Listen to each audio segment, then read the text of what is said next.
chicken. Ito po ay puro. Bali po ito ay 10 araw na po ngayon. Ito nga po pala, sabihin ko po sa inyo, palatandaan po ng lalaki o babae. Pagka po pantay po ang balahi, ang ano po dito, ang balahi po sa kanyang pakpak, ibig sabihin po nun ay lalaki po. Babae. Pagka hindi po pantay, yun po ay lalaki. Lalaki. Ganda po siya, tay. Pahawak po ako. Ito po ay lalaki. Hindi po pantay ang kanyang pakpak po.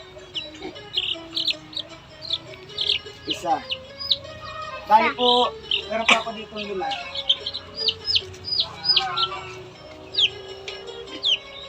Ito po ay babae po. Hindi rin po siya pantay. Kita yun naman po niyo siguro. 1. Dalawa. 1, 2, 3, 4, 5. 5 Ito po ay babae. Babae po yan.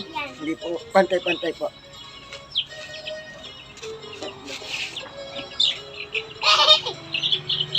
Yan. Ito po ay lalaki. Kita na po niyo siguro na hindi po siya pantay-pantay. Opo.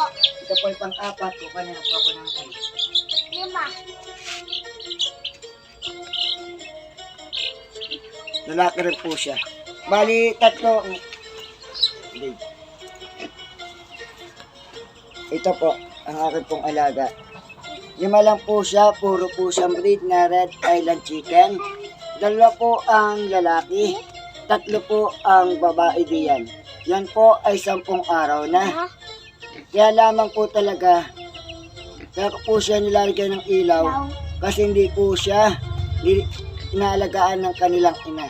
Balang ilaw na po yan ay tatagal po ng 1 buwan at kalahati bago pa po sila pakawalan.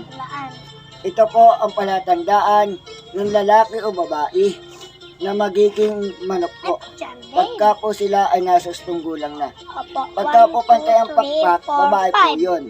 Pagka po hindi pantay, lalaki po. 5. Yung po sa unahan po ng kanilang mga pakpak. Ayun po, magandang araw po. Kung gusto niya po pala umorder sa Shopee o Lazada, paki-click lang po ang description sa baba.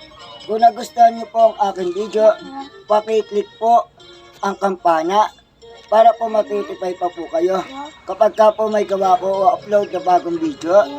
Like na rin po at share. At mayroon po kayo matutunan sa pag-alaga po ng manok sa likod bahay po. Ito po ang aking vlog. Magandang buhay po. Lord God love you. Lord God help you. Maraming po salamat. Magandang buhay sa inyo lahat. Ito po ang AMS Farm.